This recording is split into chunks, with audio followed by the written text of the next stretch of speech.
भगवान तो अनंत है ना, तो अनंत का स्वरूप एक ही रूप में होगा। अनंत की अभिव्यक्ति भी अनेक प्रकार की होगी। और ये तो वो लोग हैं मान्यवर जो ये कहते हैं कि आइसक्रीम तो 50 प्रकार की होनी चाहिए और भगवान एक प्रकार के होने चाहिए। क्यों? इसलिए कि भगवान के लेवल पे अभी वो प्रिमिटिव लेवल पे पड़े हैं, जिसे कहते हैं करिया अक्षर भैंस बराबर। तो इस कारण से उनको लगता है, ये उसमें मैं उनको दोष नहीं देना चाहता, जिसका जितना स्तर है, जैसे हमारे यहाँ कहते हैं ना आकाश से पानी समान रूप से बरसता है। बरसात का सीजन चल रहा है ना, एक गिलास रख दीजिए तो गिलास भर पानी आएगा, जग रख दीजिए जग भर पानी आएगा, बाल्टी रख दीजिए बाल्टी भर पानी आएगा, ड्रम रख दीजिए ड्रम भर पानी आएगा, सरोवर में सरोवर भर के आएगा, नदी में नदी भर के आएगा। तो जिसकी जैसी पात्रता, विद्या ददाति विनयम, विनयम ददाति पात्रता। तो पात्रता के अनुसार लोग अपना अपना ज्ञान देते। और आप मंगोलिया में जाइएगा, नेट पे सर्च कर लीजिएगा, जितनी बड़ी बड़ी कब्रें हैं, मकबरे, इंक्लूडिंग चंगेज खां का मकबरा, उसके बाहर त्रिशूल और शंगी दोनों लगा है। क्यों? उनसे पूछो कि मंगोलों का धर्म क्या होता था, तो जो हिस्ट्री जिन्होंने पढ़ा है तेंद्रिन होता था। तेंद्रिन कुछ नहीं भाई, तंत्र का अपभ्रंश तेंद्रिन है और उसके देवता भगवान शंकर होते थे, इसीलिए त्रिशूल वहां लगा हुआ है, इसीलिए शंकर जी के प्रति पुत्र गणपति। ये सारी बातें ऐसे हैं जैसे कि जब तक पढ़ेंगे नहीं, डिटेल में नहीं जाएंगे, तब तक आपको समझ में नहीं आएगा। दुर्भाग्य ये है कि हम लोगों को उससे डिटैच ही नहीं किया गया है। उसके प्रति एक अनास्था, उसके प्रति तिरस्कार, उसके प्रति अपमान, ये कुछ कुछ जानते कैसी बात है। देखिए, जैसे आपने भी भगवान शंकर का जिक्र किया, तो भगवान शंकर के बारे में मैं साफ कहूं तो वैसे तो कई लोग कहते हैं घर में शिवलिंग नहीं रखना चाहिए, लेकिन जो लोग रखते हैं या जो मंदिरों में जाते हैं, बच्चों को ले जाते हैं, तो समझा नहीं पाते कि हम किन की पूजा करने के लिए आए। और इसका उपास मैंने टीवी पर देखा, एक व्यक्ति बैठ करके बड़ी अभद्र भाषा में वो बात कह रहे थे। उन्होंने कहा आप हंसते हंसते उपास उड़ाते उड़ाते कि अरे भाई आप लोग लिंग और योनि की पूजा करते क्यों है, आप क्या समझ है आप लोगों की। कोई व्यक्ति पूर्ण ध्यान की अवस्था में हो, उसका ऑरा लिया जाए तो बिल्कुल वैसा ही दिखेगा जैसा कि शिवलिंग के आकार का दिखता है।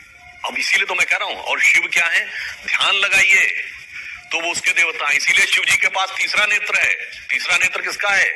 ज्ञान का प्रतीक है। तीसरा नेत्र खोलते ही क्या भस्म होता है? कामदेव भस्म होते हैं। कामदेव किसके प्रतीक है? वासना के प्रतीक है। इसीलिए हमारे यहाँ पुरुषों में तिलक और स्त्रियों में बिंदी लगाने की प्रतीक थी, क्योंकि सारा अनुसंधान तीसरे नेत्र पर है। और तीसरा नेत्र कब खुलता है? जब आंख बंद करके आप ध्यान में जाते हैं। इसलिए मैं कह रहा हूं कि उन चीजों के बारे में जिसको नहीं पता, ये जानते कुछ कुछ ऐसी बात है।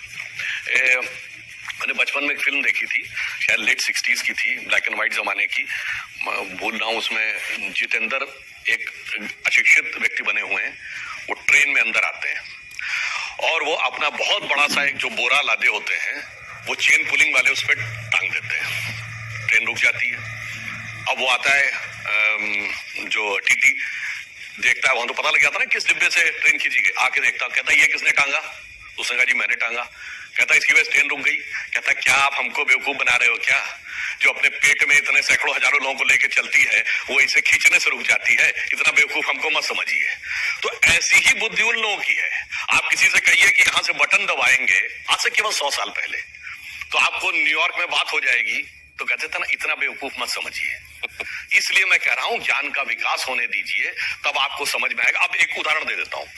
आज से केवल 60-70 साल पहले आप किसी से कहते दिल्ली में फैक्ट्री चल रही है, तो कनाडा में बर्फ पिघल रही है, कहा जाता है इतने अनसाइंटिफिक हो, इतने बेवकूफ हो, अरे हीट इतने मीटर से आगे नहीं जा सकती और तुम कह रहे हो हजारों किलोमीटर चली गई। आज ग्रीन हाउस इफेक्ट ने प्रूव किया है कि हमारे कमरे का आपका एसी भी नॉर्थ और साउथ पोल की बर्फ को पिघला रहा। क्यों? Entire earth is a cosmic unit. अरे उस स्तर तक पहुंचो तो तब तो समझ में आएगा कि यथार्थ क्या है। एक और उदाहरण देता हूं। ये जमीन के ऊपर लाइन है, ये क्या है? स्ट्रेट लाइन है ना? क्या ये स्ट्रेट लाइन है? पता नहीं। ये स्ट्रेट लाइन है? नहीं।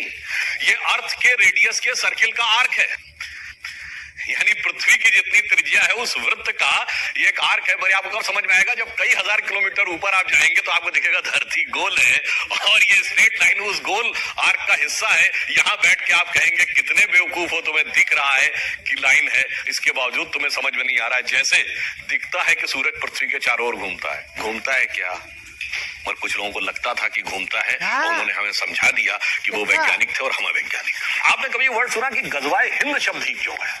कि जिस दिन हिंद कब्जा हो जाएगा उस दिन पूरी दुनिया पे हो जाएगा। व्हाई नॉट गजवाए China which is bigger country? Why not गजवाए रशिया? कारण जानते क्या है?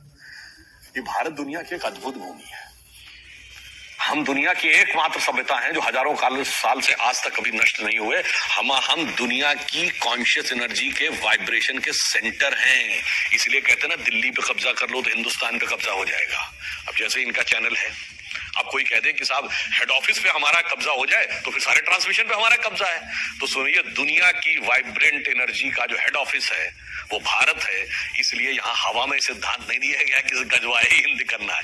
तो भारत के अंदर एक अद्भुत शक्ति है, बट अफसोस जानते क्या है, हम ही नहीं समझते अपनी शक्ति को। ये सच्चाई जानने के बाद हो सकता है कई जिहादियों के मुल्ले मौलाना के पेट में दर्द हो सकता है। क्यों दर्द होगा? क्योंकि उन्होंने कभी सच्चाई पढ़ी नहीं है। वो सिर्फ एक किताब के पीछे जो लिखा हुआ है वो मानते जा रहे हैं, कत्लेआम करते जा रहे हैं। वो उनको पता ही नहीं है